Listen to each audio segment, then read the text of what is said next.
'cause who we are. So I'll dream until I make it real, and all I see is stars, 'cause who we are. Today ay gagawa ako ng carrot cake. So tara, samahan ninyo ako. Una kong gagawin ay babalatan natin yung carrots. Ayan. Ito. Kapag gumagawa talaga ako ng carrot cakes, una kong piniprepare yung carrots. Kasi mas madaling gawin na yung iba.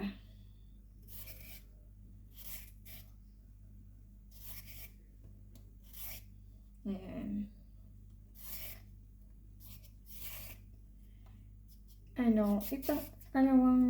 Actually, pangatlong luto ko na to ng carrot cakes. Sa totoo lang, hindi talaga ako marunong gumawa ng carrot cake before. Or, sa madaling salita, hindi talaga ako nagluluto dati sa Pilipinas. Pero, simula nung nandito na ako sa Norway, natuto akong magluto kasi parang pakiramdam ko ang haba ng free time ko. Parang ang dami kong free time. Sabi ko, gusto kong matutong magluto. Kasi mahilig po talaga akong kumain ng mga matatamis. Ang hindi kong bumili ng tinapay sa tindahan. So, naisip ko, instead na lagi akong bibili, gagawa na lang ako. At least, ko pa yung gaano kadami yung sugar. At, at least, natuto ka pa, diba? Natututo pa ako. So, kaya, nag-aaral akong magluto or gumawa ng mga ganitong pagkain. Tsaka, kaya ako gagawa ulit ngayon kasi nung unang gawa ko nung Friday ay nagustuhan ng asawa ko. So, ngayon, gagawa ako ulit para kapag galing ako sa school, pag uwi ko, may makakain ako. Hindi ko na kailangan bumili ng tinapay. Kaya, gumagawa na lang ako. Dati nung unang gawa ko, yung apple cake. Kaso, acidic ako. Kaya, pag kumakain ako, napapansin ko nagre-react yung tiyan ko sa apple cake. Kaya, sabi ko, ano kaya pwede kong gawin para hindi nagre-react yung tiyan ko. So, sabi ko, try kong gumawa siya magre-react. So, yun. Cake. Kung magre-react pa ba yung ako, nung kinain ko naman, hindi siya nag-react. So, ibig sabihin, walang problema sa carrots. Talagang sa apple. Inaalala ko, kapag apple din, medyo, yun sa, hindi yun, sa acid. Parang, hindi maganda. Kaya, kapag may acidic ka, hindi talaga maganda kapag nakain ng apple kasi medyo sabi nila may pagkamaasim ang apple. Pero yun, kaya ang ginawa ko, nagtatry ako ng carrot cake. So ito na. Tapos ang gagawin natin sa carrot cake ay kudkurin o gamitan natin ng ganito. Ayan. So, eto na yan. Ayan, eto na. Gawin natin ay parang katulad siya.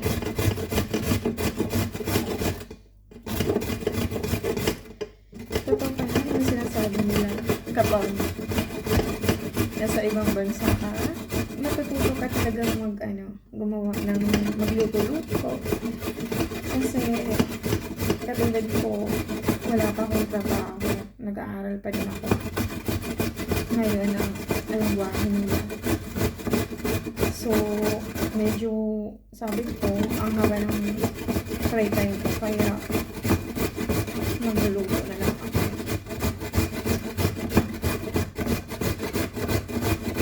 Tsaka minsan nakaka-addict din pala kapag natututo pa ng magluto. At isa pa dahilan kung bakit gusto kong magluto kasi kumpleto ng gamit dito ng mga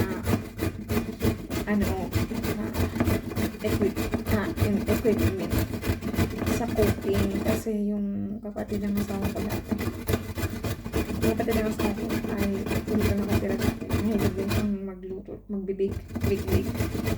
Kaya, natuwa naman ako kasi sabi ko, ay, ang galing.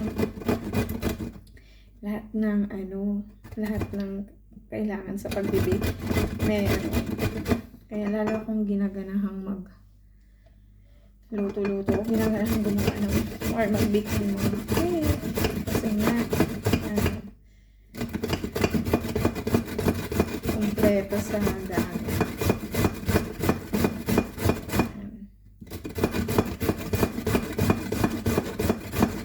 Ang ginawa ko ngayon ay 4 na carrots kasi hindi siya ganun ka malalaking carrots. At mas gusto ko kasi madaming carrots. Medyo masarap kasi siya kapag maraming carrots.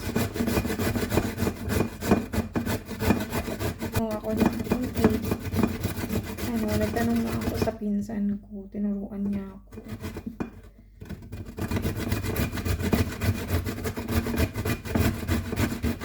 Pero itong carrots cake, pinanood ko lang to sa YouTube.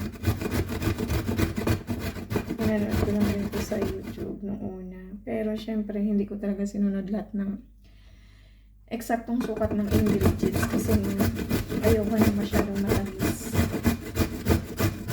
Gusto ko yung tama. Kaya nga, minsan naluloko na ako na pag bumili ako ng maraming carrots. Sabi niya, rabbit na daw ako. Kasi ang hilig ko, ang dami ko daw binibiling carrots. Sabi ko nga kapag summer dito, magtatanim ako ng carrots. Excited na nga ako mag-summer. Kasi, hindi pa naabutan yung,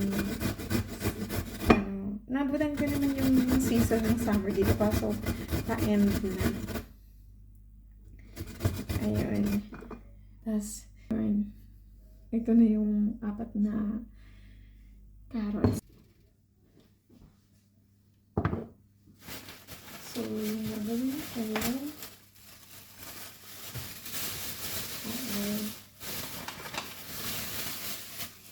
ito yung harina na ginagamit ko.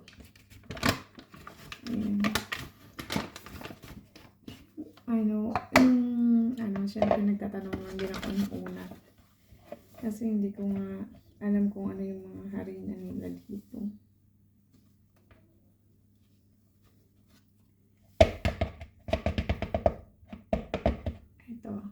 Bali, ito ay 1 cup. So, ang lulutuin ko ay 2 ganito. 2 cup.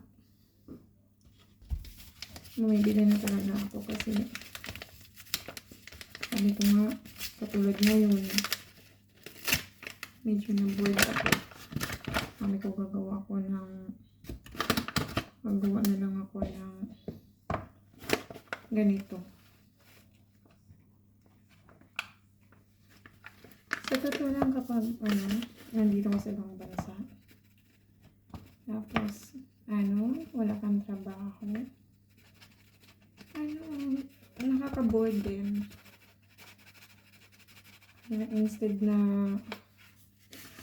malungkot ako, gagawa na lang ako ng ganito.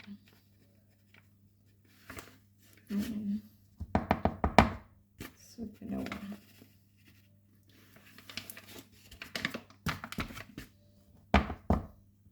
Ito. Ayan. Ginagamit na baking powder. Ito. Baking powder.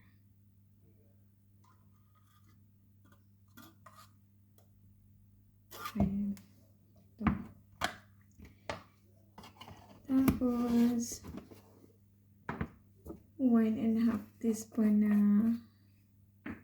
cinnamon.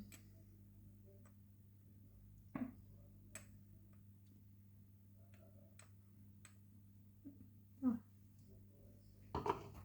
1 teaspoon na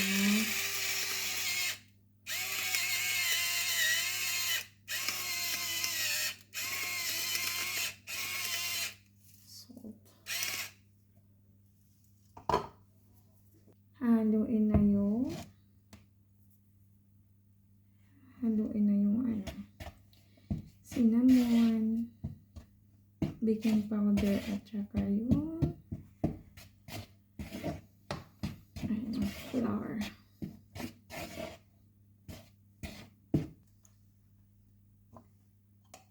Isang ganitong na. Dapat, baking oil. Hindi olive oil yung gagamitin. Actually, ang gagawin ko ay 1 cup lang na ganito. Kasi ayokong damihan ng mantika. So, yun. 1 cup lang ng ganyan. 1.5 na sugar. 2 talaga yung sugar dapat dito. Pero hindi ko nga sinusunod. So, yung gagawin ko, i-half ko lang cup ng sugar dito sa 1. O ganyan. Kasi nag-request yung asawa ko. Matanisan ko daw konti. So, ito. Ayan. Ilalagay ko siya sa mantika. Ihahalo ko na sa mantika. So, sa brown sugar, doon ko 1 cup. Ayan. Nagwa 1 cup ako sa brown sugar.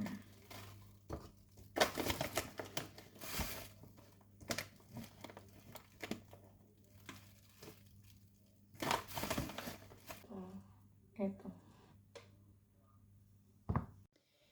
Ito yung 1 cup brown sugar, 1/2 white sugar, 1 cup of baking oil. Huwag yung olive kasi hindi daw maganda yung olive. And then, yung 4 na itlog. So, ito na yun. Imimix lang yan. Imimix mo lang yung ingredients na yun hanggang sa magiging ganito. Ayan. Tapos, ito naman, ito yung, and then, 1.5 teaspoon of cinnamon and 1 teaspoon of salt. And then, 2 teaspoon of baking powder. Ayan. And ito yung carrots. Ito na yung isang egg. Nahalo ko ulit.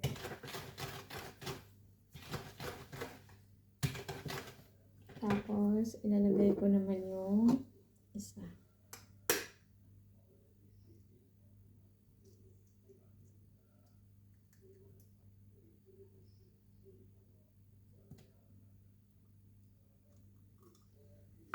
Tapos, mix na naman. Saluin na naman.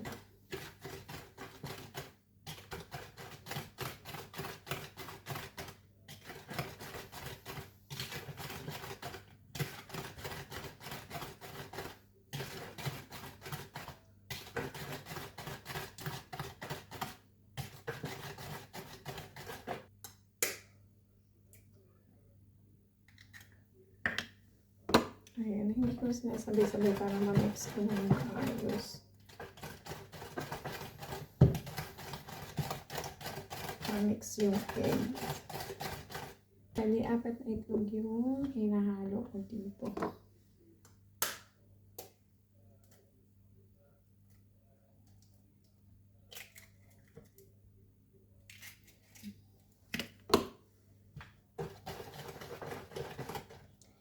Actually, may panghalo kami ng hindi kuryente. Pero yung pa-mixing. Pero ito yung mas gusto ko. Yung manual.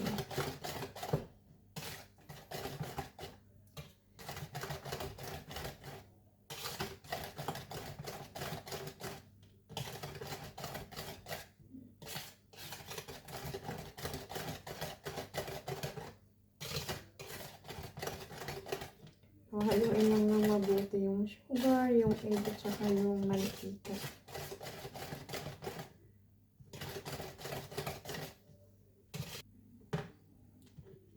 Ito na yun. Yung liquid sa powder.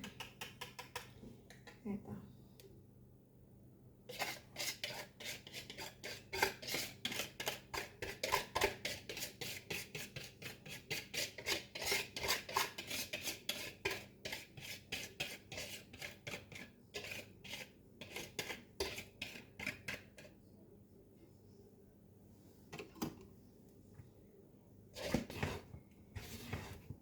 I-mix lang ang i-mix.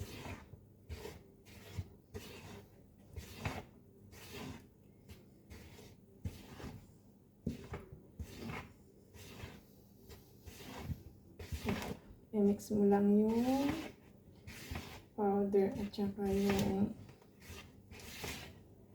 liquid.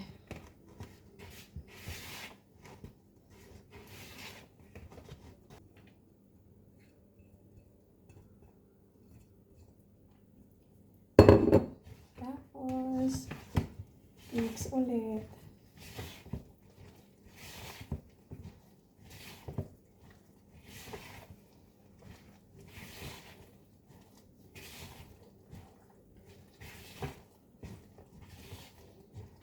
Nilalagyan ko kasi yan ng eto.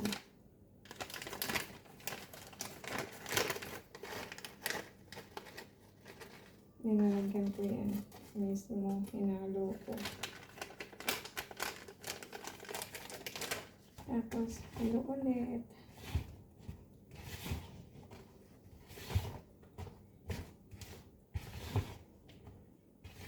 Since mahilig pa ako sa pasas.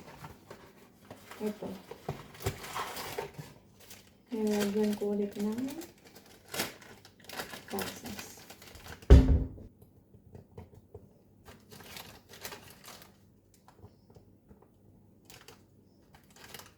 Yan. Mahilig talaga ako sa raisin. Kaya dinadamihan ko.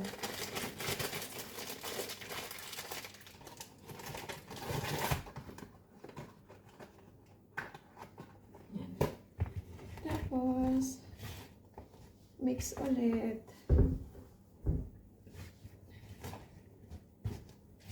Hanggang sa maghalo na yung ayan.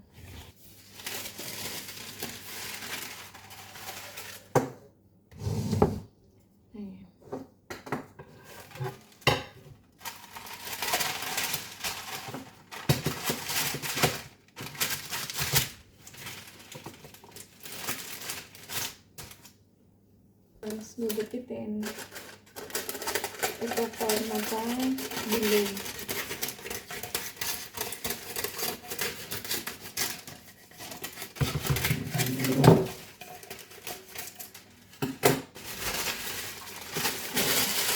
Ito na yung paglalagyan. Hindi didikit sa gilid ng pan yung paglulutuan. Lalagyan natin ng butter yung gilid. Ayan. Konti lang din kasi hindi talaga ako mahilig sa mamantika. So, ito na. ito. Ito na yun. Ito. Nagayan.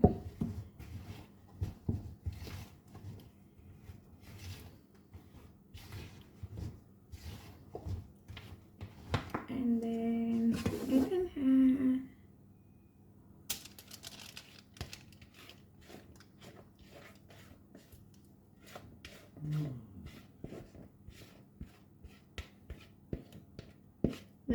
na. Nilalagay ko na sa mismo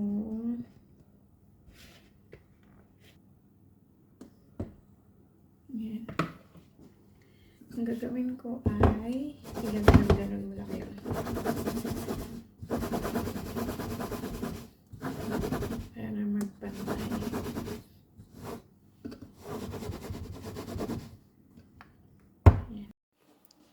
So, ayan na. Ayan na yung itsura niya. Ayan. Ayan. So, wala nang light. Ito yung palatandaan ko. Tsaka naka 20. Kailangan 15 to 20 minutes na bukas bago i-lag. So, ito na yung resulta.